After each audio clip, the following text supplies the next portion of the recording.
नमस्कार दोस्तों, स्वागत है आपका हमारे चैनल टेल्स बाय यशु पर।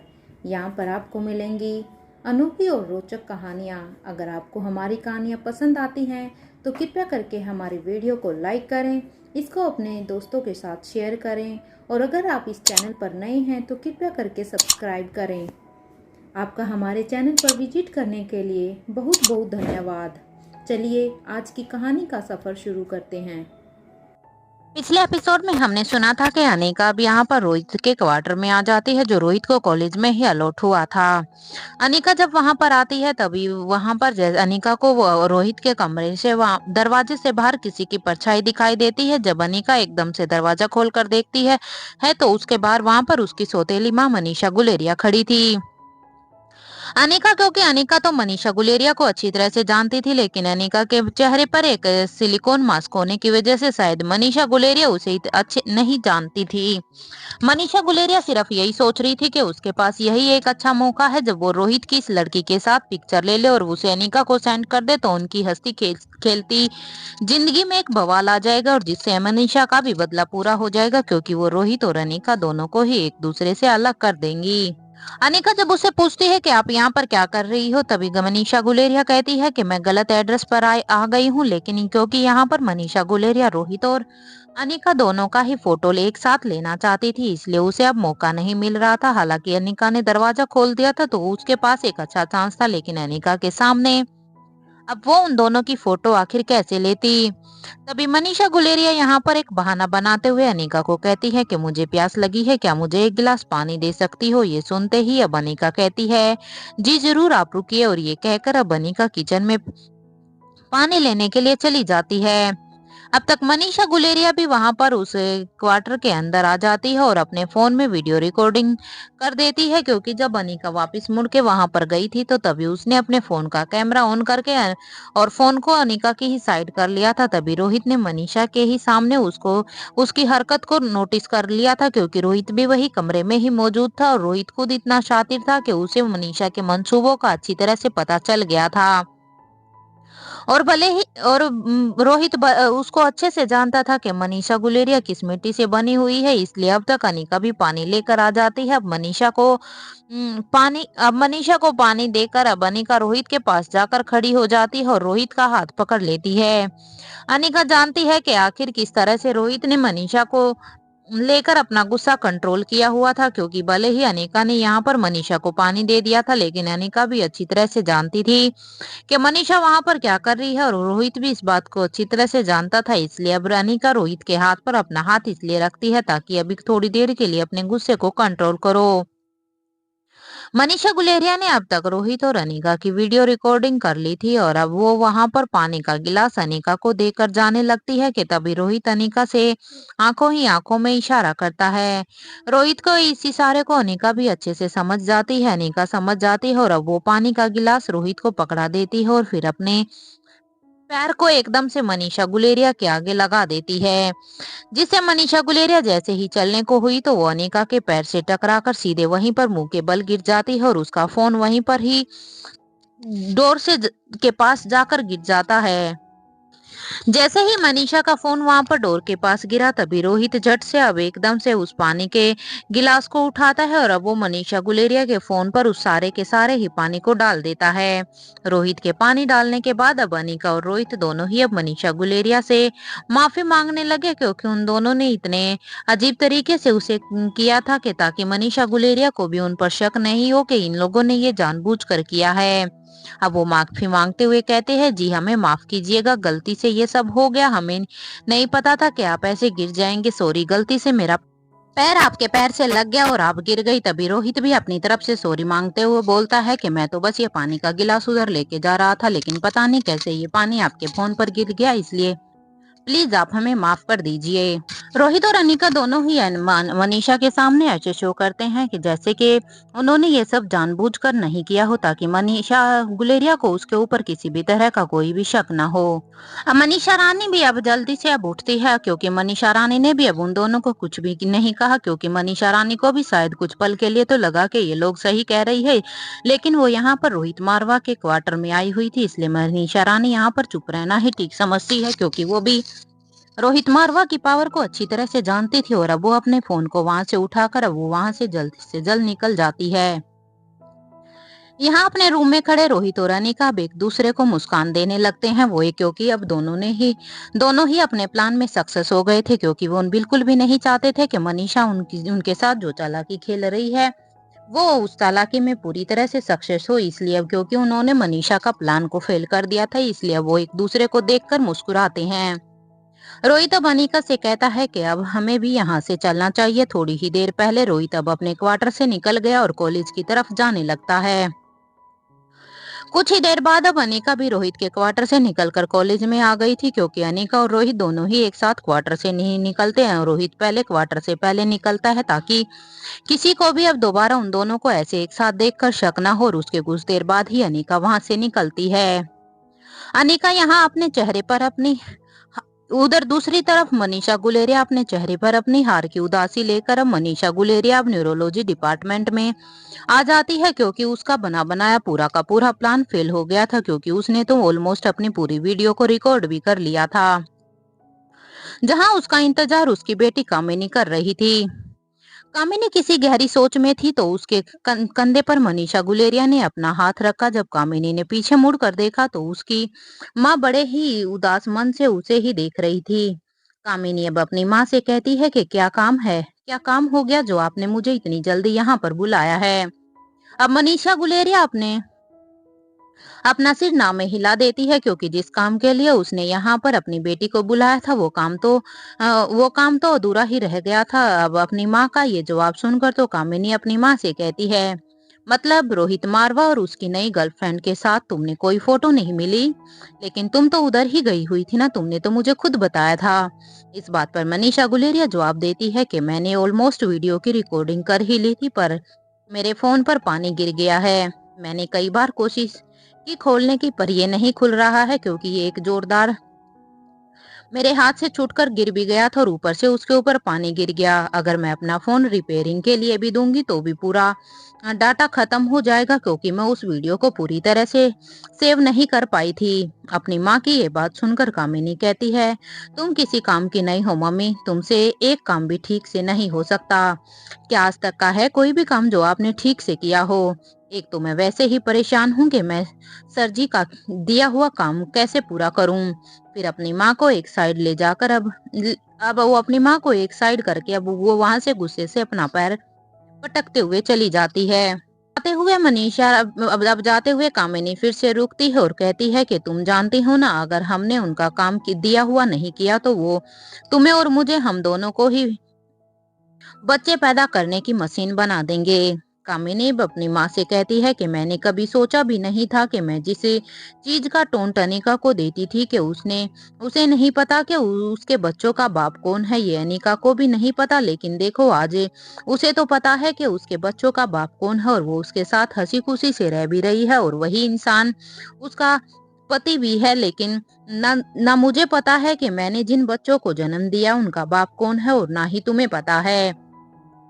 मनीषा गुलेरिया अब कामिनी की इस बात से एकदम से हैरान हो जाती है, क्योंकि कामिनी और मनीषा रानी भी अब उन्हीं के गिरोह में शामिल हो चुकी थी, और उसे पूछती है कि क्या उन्होंने तुम्हें फोन किया था। अपनी माँ की ये बात सुनकर अब कामिनी हाँ में अपना सिर हिला देती है। अब मनीषा कहती है कि अब क्या चाहिए उन्हें। अब इस बात का जवाब कामिनी देती है कि वो चाहते हैं कि हम कुछ भी करके हम उनके कुछ आदमियों को इस कॉलेज में एंट्री करवा दें। मुझे समझ में नहीं आता कि मैं इतनी जल्दी में ये सब कैसे करूं, क्योंकि यहाँ पर कितनी सिक्योरिटी है ये तो तुम भी अच्छी तरह से जानती हो। बदला उनके आदमियों को मैं एंट्री यहाँ पर कैसे करा सकती हूँ? अभी कुछ दिन पहले ही तो कुछ 10 से 12 लड़कियों का हमने यहाँ पर एडमिशन कराया ही है। इस कॉलेज में अब इतनी जल्दी मैं कैसे कुछ भी अरेंज करूं? एक तो हमारे एचओडी भी बदल गए हैं, अगर पहले वाले एचओडी होते तो शायद मैं ये काम फिर भी कर पाती, लेकिन अब ये वाले एचओडी तो अब कुछ समझ में ही नहीं आ रहा कि उनका दिया हुआ काम होगा कैसे। वो भी एक साथ है, दो दो डिपार्टमेंट के एचओडी हैं, इसलिए अब और ऊपर से वो रोहित मारवा है तो उसे मनाना तो कितना मुश्किल होगा। मुझे समझ में ही नहीं आ रहा है कि मैं ये काम करूं तो कैसे करूं, लेकिन अगर हमने ये काम नहीं किया तो फिर हमारी हालत भी उन लड़कियों के जैसे ही फिर से होने वाली है। अब अपनी बेटी की बात सुनकर मनीषा गुलेरिया कहती है कि तुम उस रोहित मारवा के साथ भी वही क्यों नहीं करती हो जो तुमने आज तक इतने सारे एचओडी के साथ किया है। मनीषा गुलेरिया अब यहाँ पर अपनी बेटी को वही सब तरीके अपनाने के लिए रोहित के साथ भी वही तरीके अपनाने के लिए कहती है जो आज तक कामिनी ने सभी एचओडी के साथ की थी। अपनी माँ की ये बात सुनकर तो कामिनी कहती है, मैं रोहित मारवा को हासिल करना चाहती हूँ, इसकी कई वजह हैं। एक तो मुझे उस अनिका से भी बदला लेना है और दूसरा मुझे भी अपनी लाइफ में सेटल होना है और रोहित मारवा से अच्छा तो कोई भी नहीं हो सकता। अगर रोहित मारवा को मैं अपना बना भी लूं तो सोचो हमारी लाइफ की कितनी ही प्रॉब्लम सॉल्व हो सकती है। एक तो हमें इस ऑर्गेनाइजेशन से भी पीछा छूट जाएगा और रोहित मारवा एक कितना बड़ा बिजनेसमैन है ये तो सभी जानते हैं, इससे हमें पैसों की भी कभी कोई कमी नहीं होगी।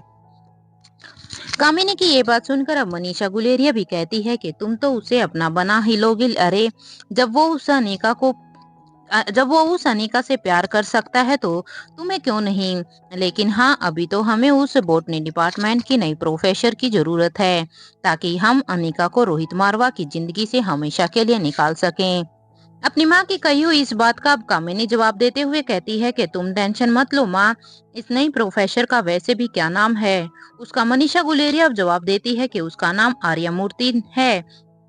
तभी कामिनी कहती है कि ठीक है, अब चलो यहाँ से, इससे पहले कि कोई हमें यहाँ से सुन ले या हम दोनों को एक साथ में देख लें कि हम माँ बेटी हैं तो, और किसी को ये पता ना चल जाए कि हम माँ बेटी यहाँ पर क्या मंसूबे बना रहे हैं, उससे पहले हमें यहाँ से चलना होगा और अलग अलग डायरेक्शन में, क्योंकि मैं नहीं चाहती कि किसी को हम दोनों पर बिल्कुल भी शक हो।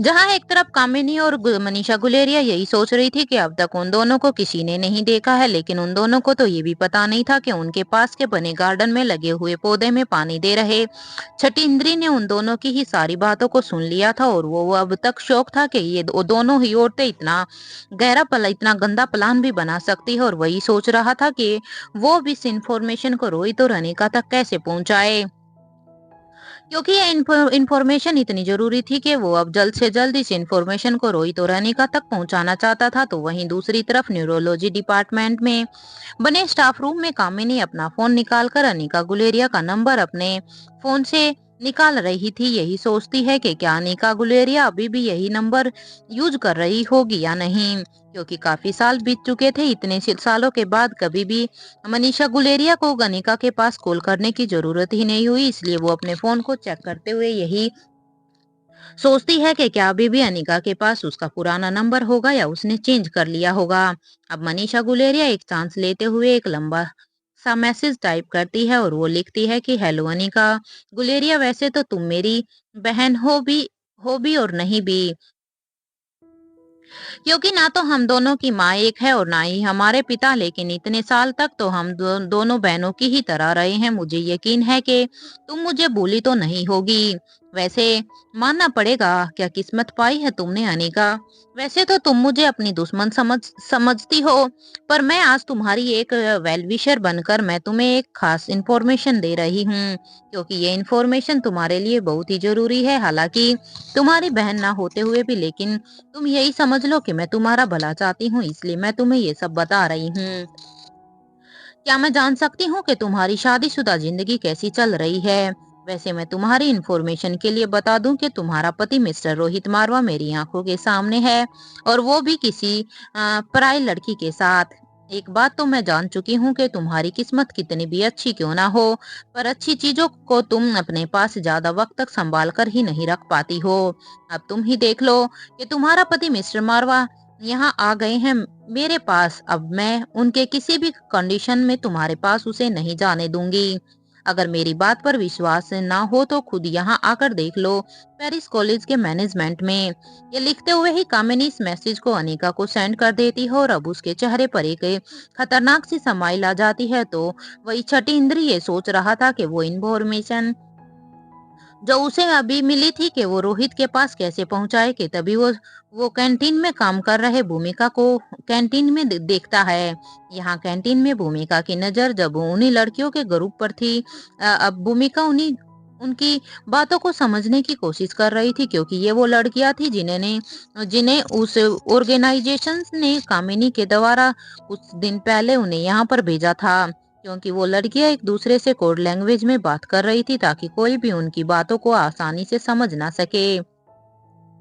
अपने सिस्टम पर काम कर रहे निखिल की नजर भी अब उन्हीं लड़कियों पर थी, क्योंकि वो भी हर हाल में, हालांकि वो यहाँ पर लोगों की नजरों में कैंटीन को अच्छे से संभाल रहा था, लेकिन निखिल भी अपने काम को बड़ी ही सावधानी से कर रहा था। निखिल की भी कभी पूरा अटेंशन सिर्फ उन्हीं लड़कियों की तरफ था। यहाँ अनिका अपने क्लासेस ले रही थी और साथ ही यही सोच रही थी कि आखिर वो रोहित को कैसे कन्विंस करे कि रोहित उसे लाइब्रेरी का मेंटेनेंस करने की ड्यूटी दे दे, क्योंकि अनिका के लिए एक एक पल जितना बीतता जा रहा था वो उसके लिए उतना ही ठीक नहीं था। अनिका हर हाल में उसे बेसमेंट में जाना चाहती थी, जहां एक तरफ अनिका और रोहित दोनों ही कॉलेज में हो रही एक्टिविटी की मिस्ट्री को सोल्व करने में लगे थे, तो वहीं दूसरी तरफ एक चॉपर आसमान में उड़ रहा था और फिर थोड़ी ही देर में एक बिल्डिंग के पास आकर रुकता है। उस चॉपर से कुछ लोग निकलकर 40 से 50 साल की औरत को निकाल रहे थे। उस औरत के दोनों ही हाथ बंधे हुए थे और उसकी आंखों पर पट्टी बंधी हुई थी। वो बार बार उन लोगों से कह रही थी कि उसे छोड़ दो, मैं अब उनका कोई काम नहीं करूंगी। एक आदमी ने उस औरत का हाथ पकड़ा और उसे सामने वाली बिल्डिंग की तरफ ले जाने लगा। वो औरत अब बार बार एक ही बात कह रही थी कि अब तक वो सब उस बिल्डिंग के अंदर आ चुके थे। तभी उनके कानों में एक आवाज आई, आखिर ले ही आए तुम सब इस औरत को।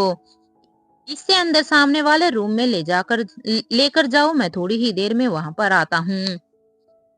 ये कहते हुए ही वो आदमी दूसरी तरफ चला गया, तो वहीं उसके आदमी दूसरी तरफ उस औरत को लेकर उसी रूम की तरफ चले जाते हैं जहां पर उसे जाने के लिए बोला था। कुछ ही देर में उन लोगों ने उस औरत को उसी रूम में ले जाकर उसके एक चेयर पर बांध दिया और फिर उस रूम का दरवाजा बंद करके वहां से चले गए और फिर वो सब अपने अपने काम में लग जाते हैं। तो वहीं वो आदमी जो अभी उन्हें उस रूम में जाने के लिए बोलकर कहकर गया था, वो अब अपना फोन निकाल कर एक नंबर डायल करता है। थोड़ी ही देर में रिंग बजने के बाद जब सामने से आवाज आती है, अगर वो आ गई है तभी मुझसे ही बात करना, वरना कोई जरूरत नहीं है तुम्हें मुझसे बात करने की, क्योंकि इतने दिनों से तो तुम सब ये टाल ही रहे हो। अपने बॉस की ये आवाज सुनकर वो अब उसका आदमी कहता है कि वो आ गई है बॉस, लेकिन पागलों की तरह बड़बड़ा रही है। वो अपने आदमी की ये बात सुनकर अब वो आदमी कहता है कि पहले उसे अपने हिसाब से समझाओ, अगर वो ना समझे तो मुझसे बात करवा देना, या फिर उसे कहना कि उसे आरजी ने याद किया है। बस इतना ही कहकर वो आदमी अब अपने फोन को कट कर देता है। तो फिर अपने रूम में बने हुए विंडो से अब नीचे देखने लगता है। तभी उसके कानों में एक आवाज आई, कितनी बार कहा है कि तुम्हें गुस्सा क्यों कि तुम्हें गुस्सा क्यों आता है। ये आवाज सुनते ही वो आदमी अपने पीछे मुड़कर देखता है, तो उसका बॉस उसके पीछे खड़ा था। वो आदमी कहता है, बॉस वो आ गई है, उससे कैसे ठीक करना है ये अब आप मुझ पर छोड़ दो, क्योंकि उसके बॉस ने जिस आदमी से बात की थी वो वहीं पर उन्हीं की टीम का एक मेंबर था, और जो आदमी अभी उस बॉस को पीछे से बात कर रहा है वो उसका एक अ, साथी था, जो वहां पर उसी का आदमी उसके साथ हमेशा से ही साथ रहता था। उसके हर अच्छे से बुरे काम में ये यहाँ पर उस बॉस का वो लेफ्ट कहो या राइट हैंड, वो पर्सन जो उसके हर एक काम में वो अपने बॉस के साथ ही रहता था। ये वही आदमी था जिसने उस बॉस को बचाकर, वो उसे उस गोलियों से बचाकर वापस से अपने यहाँ पर इस होटल में लेकर आया था। अब बॉस अपने उस खास आदमी से कहता है कि क्या तुम्हें पता लगा लिया है कि दूसरे स्पेशल ड्यूटी ऑफिसर्स का नंबर क्या है। अपने बॉस की ये बात सुनकर वो आदमी कहता है कि बॉस मुझे थोड़ा सा वक्त और दीजिए, क्योंकि मैंने कोशिश की थी लेकिन अभी तक मैं उस दूसरे आदमी तक पहुंचने में या उसका नंबर लेने में अभी मैं कामयाब नहीं हुआ। अपने उस खास आदमी की ये बात सुनकर बॉस कहता है कि मुझे किसी भी हाल में वो दोनों ऑफिसर इस जंग से पहले मुझे मेरी ऑर्गेनाइजेशन में चाहिए। मुझे नहीं पता तुम क्या करोगे क्या नहीं करोगे, लेकिन मुझे हर हाल में उन दोनों को अपनी ऑर्गेनाइजेशन में शामिल करना है। क्या तुम भूल गए हो कि हमारा दिल्ली मिशन और कर्नाटक मिशन कैसे फेल हुआ था। क्या तुम चाहते हो कि आगे भी जो अब हमारी जंग होगी वो भी अब ऐसे ही फेल हो जाए। और अब इस वाली जंग में तो शायद हम सब की मौत निश्चित है। अगर अब की बार हम इस मिशन को हार गए तो वो इजिली फेल नहीं हुआ था, क्योंकि हमारा मेन पावर कम था। उस लड़ाई का हमारा हारने का यहाँ पर हम उस टाइम इसीलिए हारे थे क्योंकि हमारे पास लोगों की कमी थी। हमारे पास कोई भी शातिर खिलाड़ी नहीं था या हमारी प्लानिंग में ही कोई कमी थी। वो फेल इसलिए हुआ क्योंकि उस डिपार्टमेंट ने अपने सब, और जहां तक की बात की जाए उस स्पेशल डिपार्टमेंट की, तो उस डिपार्टमेंट के पास उसके बेस्ट ऑफिसर से को वहां पर उस डिपार्टमेंट ने अपने बेस्ट ऑफिसर्स को भेजा था। मैं इस बार कोई भी चूक नहीं करना चाहता। उस कॉलेज में उन माँ बेटी से हमारे एक आदमी की मीटिंग फिक्स करवाओ और इन्हें कहो कि हमारे आदमियों को उस कॉलेज में एंट्री दें। अगर वो ऐसा नहीं कर पाई तो इसका अंजाम के लिए वो पहले से ही तैयार रहें। लगता है वो दोनों भी अब भूल गई हैं कि सालों पहले वो दोनों किस हाल में थी, क्योंकि हमने ही उन्हें कुछ ज्यादा ही छूट दी है। नहीं तो उन दोनों की इतनी हिम्मत कहा कि हमें उन्हें एक ही काम को बार बार बोलना पड़े। उन दोनों माँ बेटी का जिक्र आते ही अब उस बोस के चेहरे पर गुस्सा साफ साफ नजर आ रहा था। ऐसा लग रहा था जैसे वो बोस अब उन माँ बेटी से कुछ ज्यादा ही नाराज है। अब वो बॉस एक एंग्री लुक के साथ अपने खास आदमी को कहता है, समझ गए या अभी कुछ और बाकी है? अपने बॉस की ये सारी बातें सुनकर अब उस बॉस का खास आदमी कहता है, ओके बॉस, मैं पूरी कोशिश करता हूँ। और वो अब अपने सिर को हाँ में हिला देते हुए वहां से चला जाता है। इधर पेरिस के कॉलेज मैनेजमेंट में अनिका ने आज के अपने पूरे ही शेड्यूल को पूरा कर लिया था, क्योंकि अनिका का पूरा आज का जो भी शेड्यूल था उसे वो कंप्लीट कर चुकी थी। वो अब स्टाफ रूम में बैठी थी कि तभी उसने सोचा कि अभी वो क्वार्टर में चली जाए और फिर वो अपना सामान लेकर स्टाफ रूम से क्वार्टर की तरफ जाने लगती है। और वो 5 मिनट के वॉकिंग डिस्टेंस पर ही क्वार्टर था, इसलिए अनिका 5 मिनट में ही वहां पर पहुंच जाती है। आज अनिका ध्यान से अपने सामने के अपार्टमेंट को देखती है। इससे पहले कि अनिका जब भी आई थी वो सीधा ही जल्दी से रोहित को अलॉट किए हुए क्वार्टर में चली जाती थी, लेकिन आज अनिका बड़े ही ध्यान से अपने सामने वाले क्वार्टर को देख रही थी। ये एक 7th फ्लोर पर बना हुआ था। ये अपार्टमेंट सिर्फ इस कॉलेज के स्टाफ मेंबर के लिए ही बनाया गया था। रोहित को जो क्वार्टर अलॉट हुआ था वो 6th फ्लोर पर था, क्योंकि ये क्वार्टर 7 फ्लोर का बनाया हुआ था। उसी फ्लोर पर ही सारे ही एचओडी रहते थे। उस कॉलेज के जितने भी डिपार्टमेंट थे उन्हीं के सभी के एचओडी यहीं पर ही रहते थे। और नीचे के फ्लोर पर सारे ही डिपार्टमेंट के स्टाफ मेंबर रहते थे। और 7th फ्लोर को राजमहल से जुड़े हुए लोगों के लिए बनवाया गया था, जो हमेशा से ही राजमहल से आए हुए लोगों के लिए रिजर्व रहता था। अनिका अब ग्राउंड फ्लोर से एलिवेटर की तरफ जाती है और फिर वो 6th फ्लोर के बटन को प्रेस कर देती है। कुछ ही देर में वो 6th फ्लोर पर थी और फिर वो रोहित के रूम की तरफ जाने लगती है कि तभी उसका सामना बोटनी डिपार्टमेंट के पुराने एचओडी से होता है। वो एचओडी कहता है, मिस आर्या मूर्ति, क्या आपको इस डिपार्टमेंट में क्वार्टर अलॉट हो गया है? अपनी बात को आगे बढ़ाते हुए अब वो कहता है, अगर हो भी गया है तो तब भी आपका इस फ्लोर पर आना तो अलाउ नहीं है, क्योंकि ये फ्लोर तो सिर्फ एचओडी के लिए है और आप तो एक प्रोफेसर हैं। इसलिए आपको तो ये क्वार्टर अलॉट हो ही नहीं सकता। ये कहते हुए ही अब वो अनिका को बड़े ही ध्यान से देखने लगता है। अनिका ने उसकी बात का अब जवाब देते हुए कहा कि मैं उन्हें यहाँ पर आज की रिपोर्ट सबमिट करने के लिए आई थी, क्योंकि अनिका भी बड़े ही ध्यान से बात को संभाल लेती है, क्योंकि अनिका भी इस बात को अच्छी तरह से जानती थी कि जहां पर रोहित को उसका क्वार्टर अलॉट हुआ था वो सभी यहाँ पर एचओडी के क्वार्टर थे। इसलिए अनिका का यहाँ पर आना वर्जित था, लेकिन अब अनिका के पास कोई और ऑप्शन नहीं था। इसलिए अनिका यहाँ पर उस पुराने एचओडी को बहाना बनाते हुए कहती है कि मैं यहाँ पर न्यू एचओडी को ये फाइल सबमिट कराने के लिए आई थी, बट आई थॉट वो अभी तक आए नहीं है, तो मुझे लगता है कि मुझे अब यहाँ से निकलना चाहिए। ये कहते हुए ही अनिका अब एलिवेटर की तरफ वापस से जाने लगती है और वहीं पास जाकर अब वो खड़ी हो जाती है ताकि वो एचओडी सोचे कि अब तक मैं निकल चुकी हूँ। तभी अनिका के आर्या मूर्ति वाले नंबर पर एक मैसेज नोटिफिकेशन आया। अनिका हैरान थी कि आखिर इस नंबर पर उससे कौन मैसेज कर सकता है।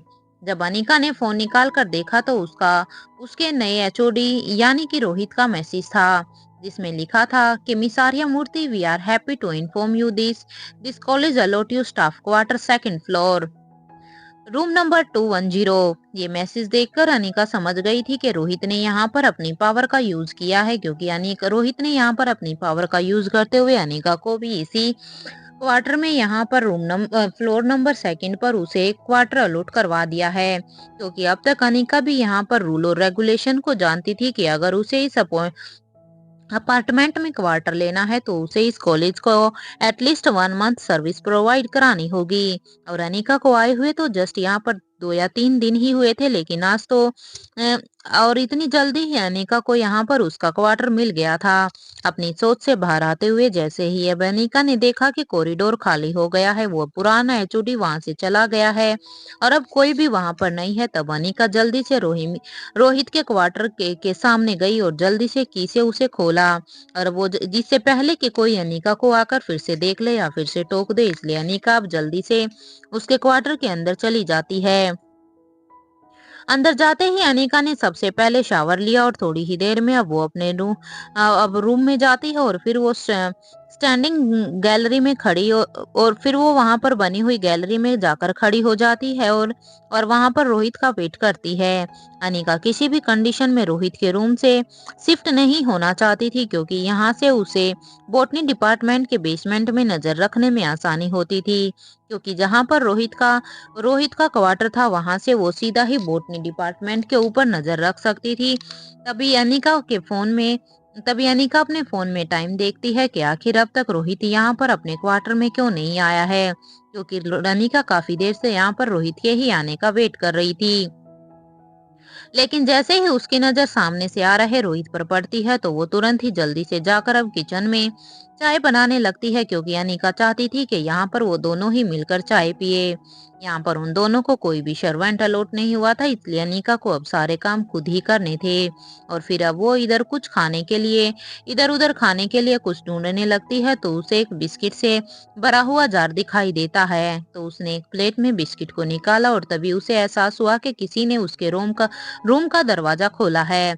अनिका समझ गई थी कि रोहित ही होगा, तभी वो किचन से बाहर आते हुए अनिका ने रोहित से कहा कि मिस्टर मारवा, आप भी जल्दी से फ्रेश हो जाइए, चाय तैयार है। अनिका को ऐसे देखकर तो रोहित एकदम से शॉक हो गया था, क्योंकि रोहित जानता था कि कुछ ही देर पहले ही खुद रोहित ने अनिका को इस अपार्टमेंट में एक रूम अलॉट कराया था, लेकिन फिर भी अनिका रोहित के ही रूम में है। अपनी हैरानी से अब बाहर आते हुए रोहित अब अनिका से कहता है, अनिका मुझे 5 मिनट दो। रोहित अब अनिका को ये बोलकर वो जल्दी से बाथरूम में जाकर शावर लेता है और फिर अपने रूम में वापस से आता है। अनिका अभी अब तक चाय के साथ बिस्किट लेकर किचन से ही बाहर हॉल में ही आ चुकी थी और फिर टेबल पर ट्रे रख देती है। अब तक रोहित भी हॉल में आ गया था। अब रोहित के लिए अनिका का ये रूप किसी शौक से कम नहीं था, क्योंकि ये पहली बार था जब अनिका ने रोहित के लिए उससे पहले ही चाय बना दी थी, क्योंकि आज तक कभी इस चीज की शायद जरूरत ही नहीं पड़ी थी, क्योंकि आज तक सिर्फ सर्वेंट के द्वारा ही ये सब काम किए जाते थे। लेकिन पहले अब वो अनिका के साथ इस टाइम को स्पेंड करना चाह रहा था। एक टाइम वो था जब रोहित पूरी ही दुनिया को ये दिखाने के लिए कि वो आउट ऑफ कंट्री गया है, तब वो वहां पर एक सुनसान जंगल में बने हुए एक घर में अकेला रहता था। शायद तभी उन दोनों ने ऐसे मिलकर टाइम स्पेंड किया था। शायद तभी अनिका ने रोहित के लिए शायद कुछ बनाया था। ये अब दूसरी बार था जब के लिए अनिका ने यहाँ पर चाय बनाई थी। दोनों ही अब साथ में चाय पी रहे थे कि तभी रोहित ने अनिका से कहा, देखो, तुम्हारा यहाँ मेरे साथ रहना अनिका बिल्कुल भी ठीक नहीं है। तुम बार बार यहाँ पर जो क्वार्टर में आती हो तो हो सकता है किसी को इस पर शक हो सकता है। तुम अब अपने रूम में शिफ्ट हो जाओ, जो मैंने तुम्हें अलॉट कराया है। रोहित की ये बात सुनकर अब अनिका रोहित को एक एंग्री लुक देती है और फिर वो रोहित से कहती है कि मिस्टर मारवा, क्या प्रॉब्लम है आपको? अगर मैं यहाँ तुम्हारे साथ रहूं तो क्या तुम्हें कोई प्रॉब्लम है? अनिका की ये बात सुनकर और उसके गुस्से को देखकर अब रोहित कहता है, देखो अनिका, सभी को पता है कि मैं शादीशुदा हूँ। इससे पहले रोहित अपनी बात को आगे बढ़ाता अनिका उसे कहती है कि मुझे पता है मिस्टर मारवा, तुम्हारी वाइफ है, जो कि शायद तुम भूल गए हो कि वो मैं ही हूँ। मैं कोई और नहीं बल्कि तुम्हारी वाइफ ही हूँ, इसलिए तुम्हें डरने की कोई भी जरूरत नहीं है। रोहित अनिका को देखकर कहता है कि एक बार मिरर में जाकर खुद को देख लो अनिका। अब अनिका कहती है, क्यों क्यों देख लूं मिस्टर मारवा मैं खुद को? मेरे चेहरे पर कुछ लगा है क्या? अब वो जल्दी से रोहित के रूम में जाकर मिरर को देखती है, क्योंकि खुद अनिका भी ये भूल गई थी कि अनिका ने यहाँ पर अपने चेहरे पर एक सिलिकॉन मास्क लगा रखा है। अनिका तो ऐसे रिएक्ट कर रही थी जैसे वो खुद अनिका हो और उसका फेस भी अनिका के जैसा ही हो। और फिर वो अपने ही पीछे लगे हुए अपने और रोहित की फैमिली की फोटो को देखती है। ये देखते ही अब अनिका अपना एक हाथ अपने सिर पर मार लेती है, क्योंकि अनिका सच में ही भूल गई थी कि आखिर रोहित उसे ऐसा क्यों बोल रहा था। अब तक रोहित भी अनिका के ही पीछे अपने रूम में आ जाता है, क्योंकि वो रोहित भी अब इसे चांस को नहीं गंवाना चाहता था। रोहित भी अब अनिका की इस बचकाने को देखना चाहता था। और फिर रोहित अनिका को पीछे से हक करते हुए कहता है कि कुछ समझ आया अनिका। अब अनिका भी हाँ में अपना सिर हिला देती है, लेकिन फिर वो एक रिक्वेस्ट रोहित से करती है कि वो अनिका को यही रहने दे। वो यहाँ से ज्यादा अच्छी तरह से उस बेसमेंट में नजर रख सकती है, क्योंकि यहाँ पर रोहित का फ्लोर 6th फ्लोर पर बना होने से वो बेसमेंट को यहाँ से अच्छे से देख पा रही थी। रोहित अनिका की बात को सुनकर कुछ सोचने लगता है कि तभी अनिका रोहित से कहती है कि डिनर में क्या बनाऊं। अनिका की यह बात सुनकर अब रोहित एकदम से शॉक्ड था, क्योंकि रोहित ने तो कभी इमेजिन भी नहीं किया था कि कभी अनिका रोहित से एक नॉर्मल वाइफ की तरह ये पूछेगी कि खाने में आज क्या बनाऊं। यहाँ पर अनिका एक नॉर्मल बीबी की तरह साउंड कर रही, किचन में कुछ भी नहीं है बनाने को। अनिका की ऐसे बातें पहले ही रोहित को एक एक करके शौक दे रही थी, और अब एक और शौक आ गया था। अगर कोई अनजान इंसान इन दोनों को ऐसे देख ले तो वो यही समझेगा कि एक वाइफ अपने हस्बैंड से कंप्लेंट कर रही है कि मुझे खाना बनाना है और तुम राशन और सब्जी लाना भूल गए हो। यहाँ यहाँ पर रोहित को एक ऐसी ही फीलिंग आ रही थी जैसे कि वो एक मिडिल क्लास फैमिली से हो। अनिका अब रोहित से कहती है कि और पीने का पानी भी खत्म होने वाला है मिस्टर मारवा, तुम ही बताओ कैसे मैनेज करूं मैं ये सब। आज रोहित को अनिका पहली बार एक होम मेकर लग रही थी, क्योंकि आज से पहले अनिका ने रोहित से कभी भी इस टॉपिक पर बात नहीं की थी। अनिका अब रोहित से कहती है मिस्टर मारवा, क्या आप मेरी बात सुन भी रहे हैं या मैं ऐसे ही बड़बड़ा रही हूँ।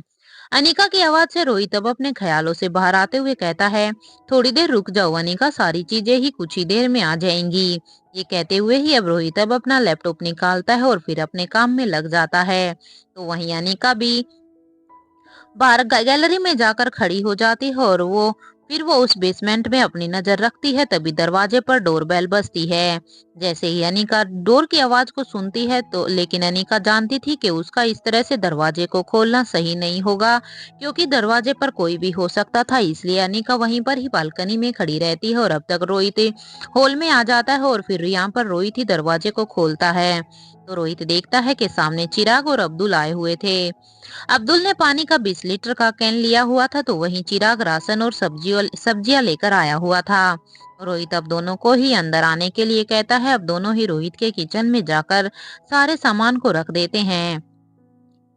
अब रोहित दोनों को ही पानी पीने के लिए देता है, क्योंकि उन दोनों के लिए भी ये पहली बार था, क्योंकि वो दोनों ऐसे भरकर सामान लाए हुए थे। उन्होंने भी कभी नहीं सोचा था कि उन्होंने अपने बॉस के लिए ये सब भी काम करना पड़ेगा, क्योंकि चिराग मेहता तो यहाँ पर रोहित का असिस्टेंट था। तो एक असिस्टेंट होने के नाते यहाँ पर चिराग का काम सिर्फ ऑफिस से रिलेटेड कामों को संभालना था, जबकि अब्दुल यहाँ पर उनकी सिक्योरिटी को देखता था। इसलिए अब्दुल का भी काम ये नहीं था, लेकिन अपने बॉस के लिए आज दोनों को ही यहाँ पर उसके बॉस और उसकी मैडम के लिए राशन पानी को कलेक्ट करना पड़ रहा था। फिर वो दोनों से पूछता है क्या कोई इन्फॉर्मेशन है। तभी चिराग मेहता जवाब देता है कि बॉस छठी इंद्री आपसे कुछ जरूरी बात करना चाहता है। वो आपको कोई जरूरी इन्फॉर्मेशन देना चाहता है जो शायद आप दोनों के लिए बहुत ही इम्पोर्टेंट है। चिराग मेहता की ये बात सुनकर अब रोहित कहता है क्या उसने तुम्हें कुछ बताया है। तभी चिराग ने कहा नहीं, उसने मुझे कुछ नहीं बताया, लेकिन उसने ये कहा है कि मैं आपको इन्फॉर्म कर दूं कि वो जल्द से जल्द आपसे कुछ बात करना चाहता है। अनिका भी अब तक बालकनी में ही खड़ी थी, लेकिन जब उसे यहाँ पर चिराग मेहता और अब्दुल की आवाज सुनाई देती है तब वो बालकनी से वापस अंदर हॉल में आ जाती है। तो वो देखती है कि अब तक यहाँ पर सारा ही सब्जियां, सारा ही राशन और वहां पर पानी की कैन भी ऑलरेडी आ चुकी थी। लेकिन जब अनिका ने सुना कि छठी इंद्री उनसे कुछ बात करना चाहता है, तभी अनिका आकर वो कहती है कि क्या तुम्हें तुम्हें भी कुछ इन्फॉर्मेशन मिली है। तभी अनिका की ये बात सुनकर चिराग और अब्दुल दोनों ही मना कर देते हैं। अब रोहित कहता है कि ओके ठीक है, मुझे छठी इंद्री से जल्द बात करनी होगी। ये कहने के बाद अब चिराग और अब्दुल कहते हैं ओके सर, अब हमें चलना चाहिए। दूसरी तरफ जहां पर जिस कमरे में अभी उस 45 से 50 साल की औरत को उस कमरे में बंद किया हुआ था, वो बार बार अब चिल्लाने की कोशिश कर रही थी, क्योंकि उसे उसके मुंह पर कपड़ा था और उसके हाथ पैरों को एक चेयर पर बांध कर रखा हुआ था। इसलिए वो वहां से निकलने की कोशिश कर रही थी। ये औरत कोई और ही नहीं बल्कि ये दमयंती देवी थी, क्योंकि दमयंती देवी को उसके खास आदमियों ने उस बोस के खास आदमियों ने उस पागलखाने से निकलवा कर यहाँ पर बोस के सामने प्रस्तुत कर दिया था। हालांकि बोस की और दमयंती देवी की अभी तक कोई भी मुलाकात नहीं हुई थी, क्योंकि यहाँ पर उनके बोस ने पहले ही कह दिया था कि तो अगर वो किसी भी बात को सुनने के लिए न माने तो तुम यहाँ पर आरजी नाम ले देना, तो वो वहां पर सारे ही हमारे कामों को करेगी, क्योंकि ये यहाँ पर आरजी कोई और नहीं, आई थिंक वो राजीव गुलेरिया है। और राजीव गुलेरिया से दमयंती देवी अच्छी तरह से जानती थी कि राजीव गुलेरिया ही यहाँ पर अनिका का दूसरा नया दुश्मन है, इसलिए शायद राजीव गुलेरिया का नाम लेने से दमयंती उस बोस के सारे ही कामों को करने के लिए तैयार हो जाए, क्योंकि वो बोस भी चाहता था कि दमयंती देवी जितनी काबिल औरत है, अगर वो यहाँ पर उनके ऑर्गेनाइजेशन में शामिल होती है तो उनके ऑर्गेनाइजेशन में एक और अच्छा मैन पावर आएगा, जो हर जंग में उनके पास आए और से ज्यादा एक से बढ़कर एक टेक्नोलॉजी होगी, एक से एक अच्छा आइडिया होगा, क्योंकि उन्हें दमयंती देवी की टेक्नोलॉजी पर उसकी सूझबूझ पर बहुत ही प्राउड था।